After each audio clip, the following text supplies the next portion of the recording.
করে অন-11 সরকার একটা নির্দিষ্ট দলকে ক্ষমতা দিয়ে গিয়েছে।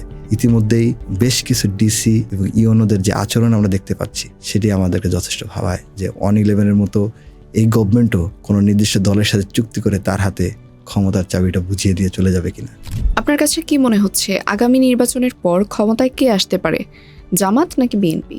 আমার কাছে মনে হচ্ছে জামাত এনসিপি জোট একটি বিপুল মেজরিটি নিয়ে গভর্নমেন্ট গঠন করবে। দেখা যাক আপনার প্রেডিকশন সত্যি হয় কিনা। আমি এটা একটু ব্যাখ্যা দিতে চাই।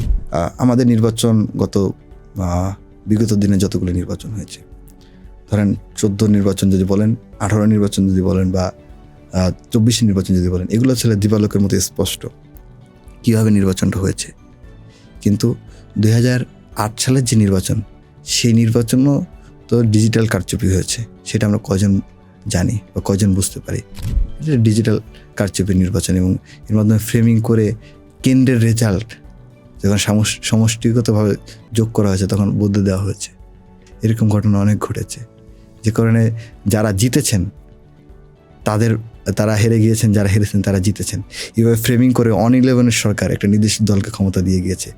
এবারে ইউনুস গভর্নমেন্টে এরকম করবে কিনা সেই প্রশ্নটা থেকেই যায়। কারণ ইতিমধ্যেই বেশ কিছু ডিসি এবং ইউনোদের যে আচরণ আমরা দেখতে পাচ্ছি সেটি আমাদেরকে যথেষ্ট ভাবায় যে অন-11 মতো এই গভর্নমেন্টও কোনো নির্দিষ্ট দলের সাথে চুক্তি করে তার হাতে ক্ষমতার চাবিটা বুঝিয়ে দিয়ে চলে যাবে কিনা।